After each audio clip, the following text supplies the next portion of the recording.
Hello students, class 12 subject biology human physiology अपन पढ़ रहे थे और अपन ने ह्यूमन फिजियोलॉजी का पहले चैप्टर मानव में अध्यावरण तंत्र पढ़ा था। नेक्स्ट टॉपिक स्टार्ट करते हैं।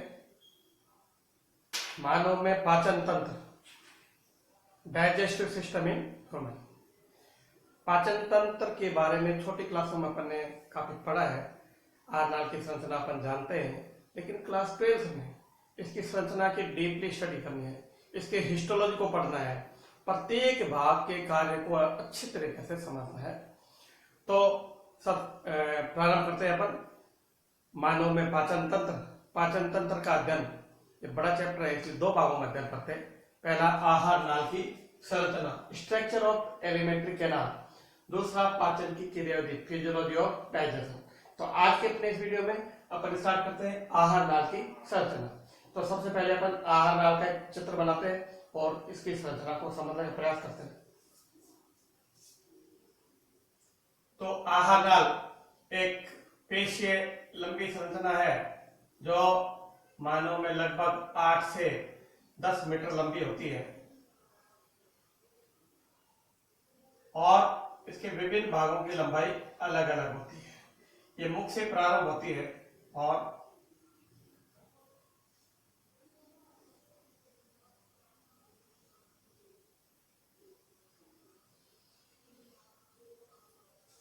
मुख खुलता है मुख गुहा में। यह है मुख गुहा।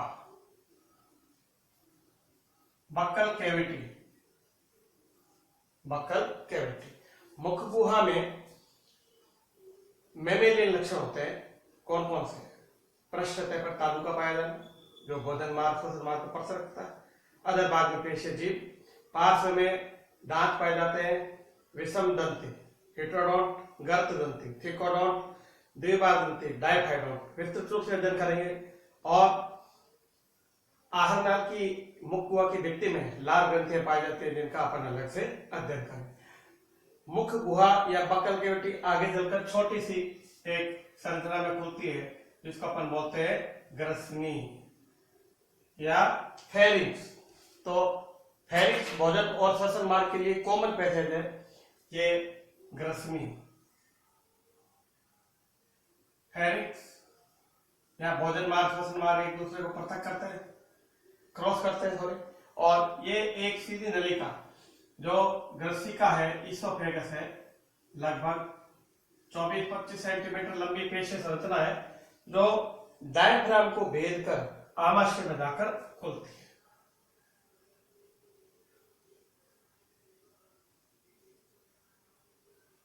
आमाशय एक द्विआकृति की पेशीय संरचना है जो भोजन का संग्रह भी करता है और पाचन करता है, स्टोरेज करता है। आमाशय, आमाशय में 3 भाग होते हैं। एक होता है कार्डियक, जो हृदय की ओर स्थित है, ये कार्डियक है। दूसरा जहां भोजन का पाचन होता है, ये फंडिक है, बड़ा भाग, फंडिक। तीसरा जहां से पचा भोजन जाता है और वहां आगे कपाट होता है, उसका नाम है पाइलोरिक। भोजन यहां से आता है, एक कपाट होता है, जठर आगमी कपाट या कार्डियक स्फिंक्टर, और भोजन आमाशय से जाता है, वहां पर होता है जठर निर्गमी कपाट या पाइलोरिक वाल्व। आमाशय आगे चलकर एक यू आकार की संरचना में खुलता है, जो ग्रहणी कहलाता है। और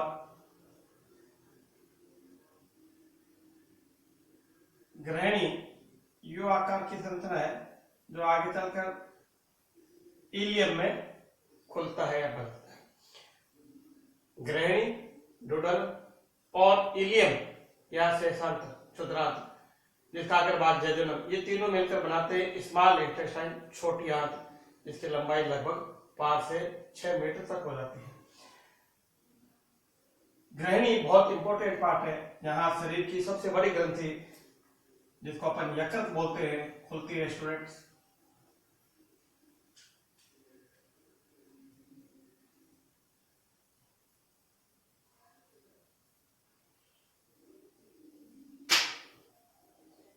ये यकृत है, largest gland of the body,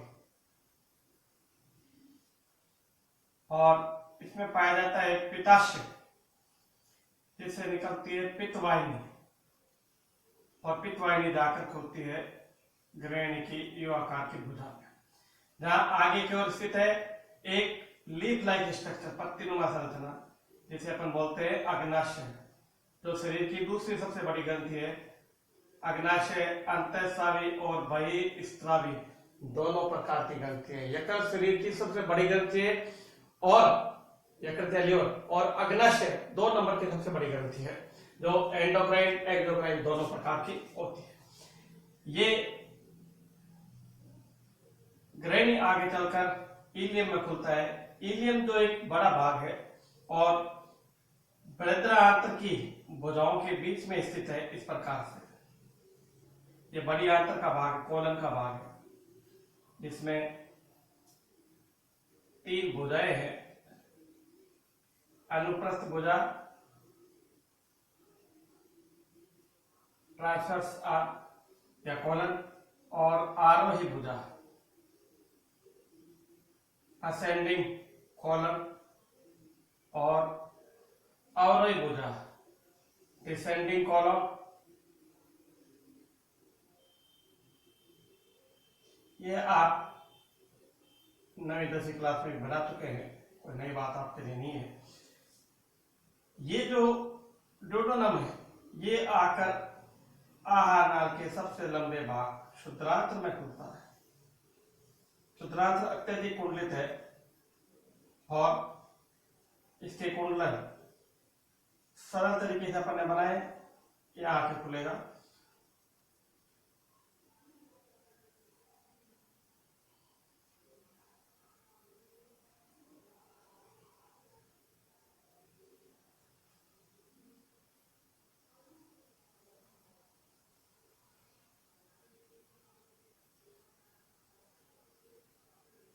ilium में भोजन का पाचन और अवशोषण दोनों की क्रिया पूर्ण रूप से हो जाती है, इसलिए यह अत्यधिक लंबा भाग है और भोजन के अवशोषण का कार्य भी करता है।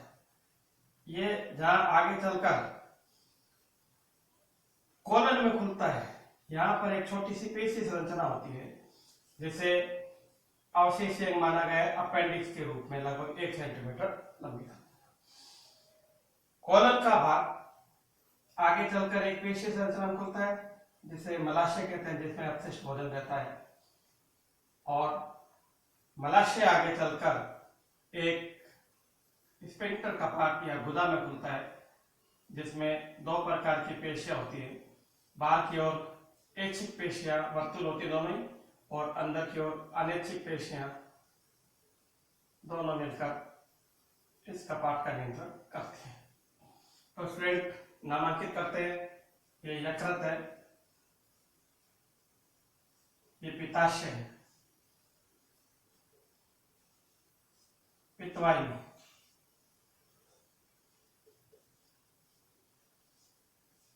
यह अग्नाशय,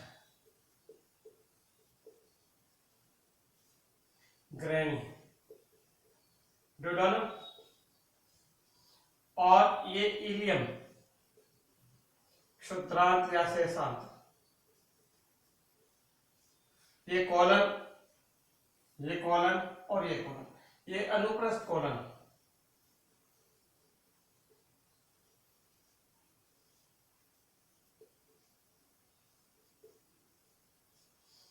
ये ऊपर जा रही असेंडिंग आरोही कोलन,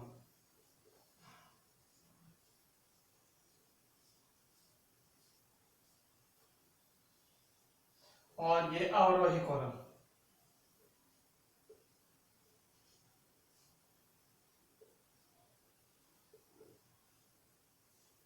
मलाशय, रेक्टम, गुदा या एनस, ये स्ट्रक्चर आरनाल की जो आपने पहले भी पढ़ी है, इसमें कोई नई चीज अपन ने नहीं बनाई है, केवल आमाशय के 3 भाग कार्डिक, फंडिक, पाइलोरिक बनाई है। और यहाँ जो लाल ग्रंथियां हैं, एक लाल ग्रंथि यहाँ है जो पिन्ना के पास स्थित होती है और यहाँ आके खुलती है, पैरोटिड है। एक यहाँ है, सॉरी बक्कल केराटिन खुलेगी, और एक यहाँ है, सब मैंडिबुलरी है, और जीभ के नीचे सब लिंगुअल है जो यहाँ खुल जाएगी। तो मैं लिख देता हूँ लाल ग्रंथि। आगे अपन इनके प्रकार पढ़ेंगे, प्रत्येक की जो नलिका है उसका नाम है, उसके नाम को भी अपन आगे अध्ययन करेंगे। आहार नाल की जो भित्ति है, आंतरिक भित्ति, वो किसकी बनी है, ये अपने लिए नया टॉपिक है। तो आहार नाल की भित्ति में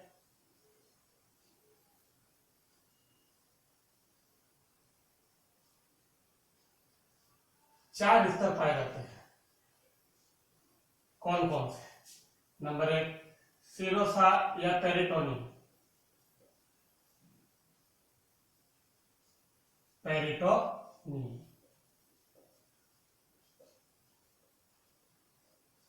बाहर एक पतली परत है एकेरी कोशिकाओं की, शल की कोशिकाओं की। वो कोशिका जिनकी मोटाई नहीं होती उनको शल की बोलते हैं। वो कोशिका जिनकी लंबाई थोड़ी समान है घनाकार बोलते हैं, और वो जिनकी लंबाई अधिक है स्तंभाकार बोलते हैं। तो आहार नाल की अंदर की जो उपकला है वो उपकला स्तंभीय होगी, ये शल की है। दूसरा है पेशी स्तर, मस्कुलर लेयर, पेशी स्तर। इसमें 3 प्रकार की पेशियां हैं। सबसे बाहर अनुदेदन है, longitudinal muscle fibre, longitudinal muscles. फिर है वर्तुल पेशियां, मुख्य रूप से 2 पेशियां हैं, ये सर्कुलर मसल्स। और तीसरी है ऑब्लिक, जो आमाशय में पाई जाएगी, तिर्यक पेशियां, ये केवल आमाशय में होंगी, ऑब्लिक मसल्स। तीसरा स्तर है अधेश, अधेश्लेष्मिका के बाद चौथा स्तर है श्लेष्मिका या म्यूकोसा।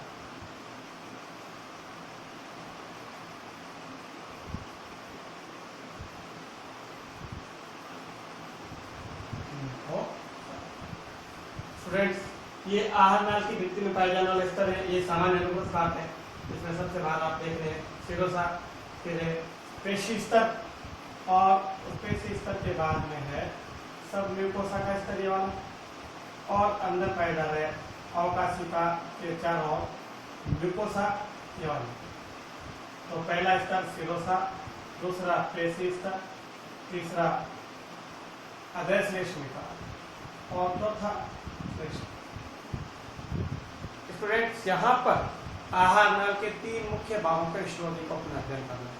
पहला है आमाशय, दूसरा डुओडेनम ग्रैंड, और तीसरा इलियम या क्षुद्रार्थ या शीर्षा।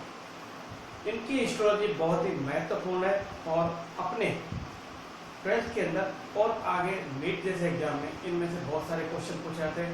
तो मैं तीनों की हिस्टोलॉजी आपको एक साथ बता देता हूँ, आपको कोई कंफ्यूजन नहीं रहेगा और किसी प्रकार से आपको रटा पीछे से नहीं। तो स्टार्ट करते हैं। सबसे पहले आमाशय, ये सिरोसा, ये ग्रैनी की सिरोसा, और ये क्षुद्रांत्र की सिरोसा, तीनों की सिरोसा। इकेरी परत है जिसके अंदर शल की उपकला है,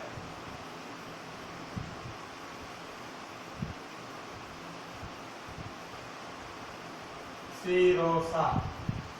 पेरिटोनियम, शल की उपकला, आमाशय में, ग्रैनी में और क्षुद्रांत्र, तीनों में। इनमें कोई अंतर नहीं है, एक ही प्रकार की।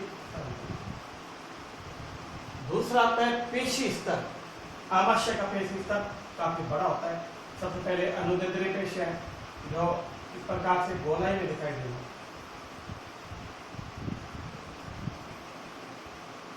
अधिक पाई जाएगी आमाशय में, ग्रैनी में थोड़ी कम है। डुओडेनम में लॉन्गिट्यूडनल मसल्स कम है, ग्रैनी के बाद क्षुद्रांत्र में भी ये कम है।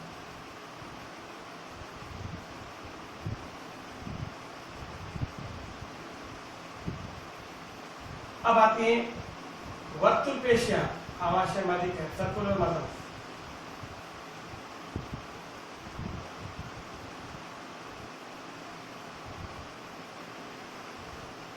गोलाई में है और ग्रैनी में ये थोड़ी कम है,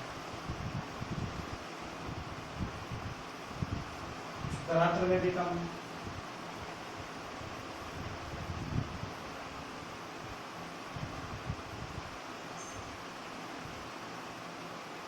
कम। तीसरी पेशियां ऑब्लिक मसल्स, तिर्यक पेशियां केवल आमाशय में और कहीं पर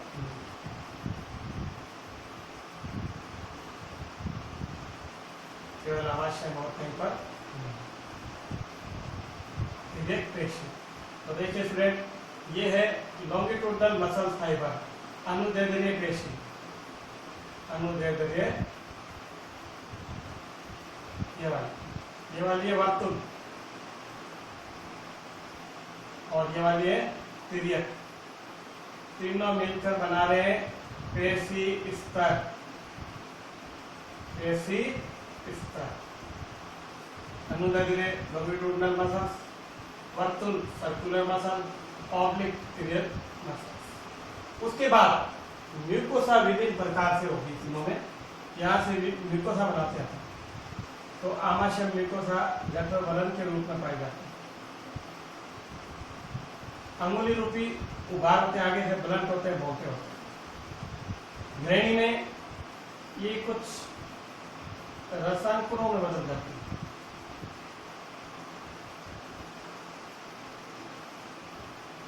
और क्षुद्रांत्र में ये रसांकुर प्लस सूक्ष्मांकुरों में बदल जाती है।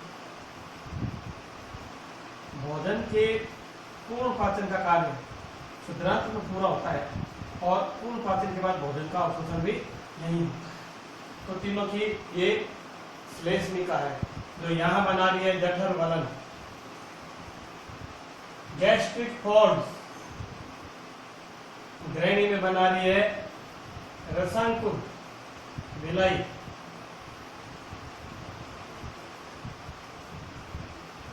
और यहाँ रसांकुर प्लस सूक्ष्मांकुर।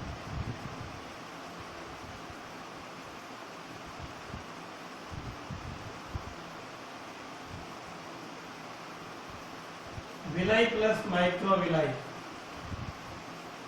Villi plus microvilli. भोजन के अवशोषण के लिए सतह का क्षेत्रफल बढ़ाने के लिए विलाई। ये गैस्ट्रिक फोल्ड।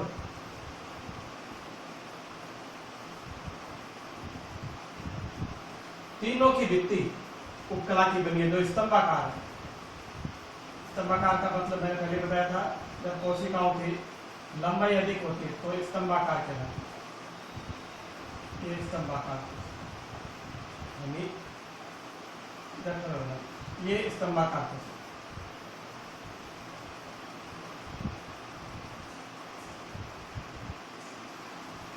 यहाँ पर पाई जाती है आमाशय में जठर ग्रंथियां। जठर ग्रंथियां,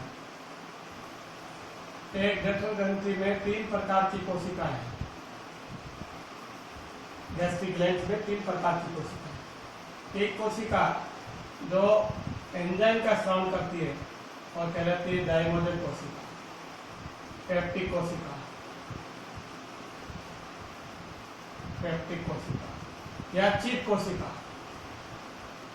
चीप कोशिका, और एंजाइम का स्रावन करती है, एंजाइम का स्रावन। दूसरी कोशिका अम्ल का स्रावन करती है जो कहलाती है अम्लजन कोशिका, अम्लजन कोशिका। पैराकल कोशिका ये HCl अम्ल का स्रावन करेगा। तीसरी कोशिका है गोबलेट सेल, कलश कोशिका, जो श्लेष्मा का स्रावन करेगा। कलश कोशिका या गोबलेट सेल, श्लेष्मा का स्राव। ये तीनों मिलकर बनाते हैं जठर रस, जठर रस। ये वाला भाग श्लेष्मिका का है।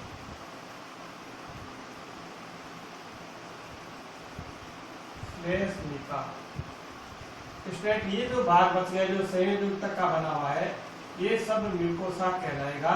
तीनों के अंदर इसमें कनेक्टिव टिश्यू है, तीनों ही भागों में इसमें संयोजी ऊतक है और संयोजी ऊतक के अंदर रक्त केशिकाएं हैं और कुछ तंत्रिका तंतु भी पाए जाते हैं। रक्त केशिका को मैं लाल बना देता हूँ उसे इस प्रकार से। ब्लड कैपिलरी रक्त की सूक्ष्म शाखा को केशिका बोलते हैं। ये संयोजी ऊतक वाला भाग कहलाएगा अधैर्यश्लेष्मिका।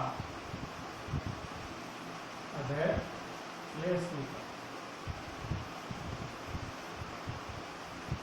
ग्रहणी में स्टूडेंट्स अधैर्यश्लेष्मिका में विशेष प्रकार की कोशिकाएं हैं जिन्हें अपन नाम देंगे ब्रूनर सेल। ये वही स्तंभाकार कोशिका,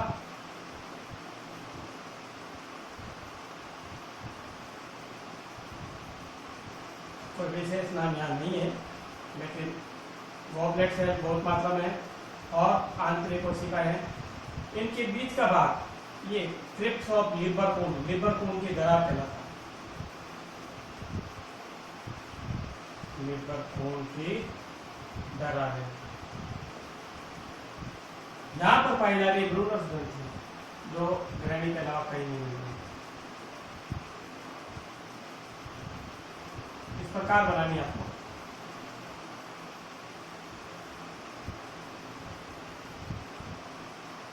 ब्रूनस ग्रंथियां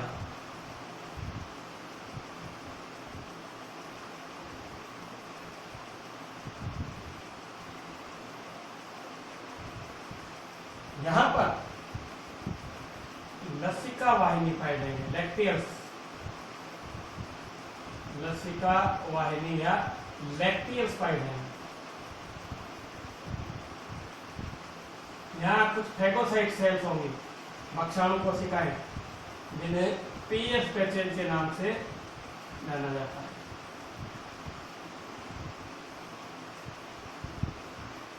इनमें कुछ विशेष प्रकार की कोशिकाएं भी होती है रसायनकुलों में, जिनको अपन पेनेट सेल नाम भी देते हैं। इतना समय नहीं है, वीडियो काफी लंबा हो जाएगा, इनको स्पष्ट बनाना। यहाँ लिखा पेनेट सेल और ये भक्षाणु कोशिकाएं पीएस पैचेज।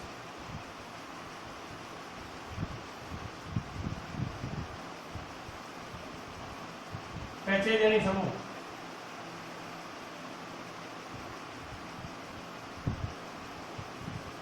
स्टूडेंट्स तीनों की हिस्टोलॉजी में आपको एक बार एक साथ कंपेयर करा देता हूँ, तुलना करा देता हूँ, तो कई बार इनका तुलनात्मक अध्ययन पूछा जाता है।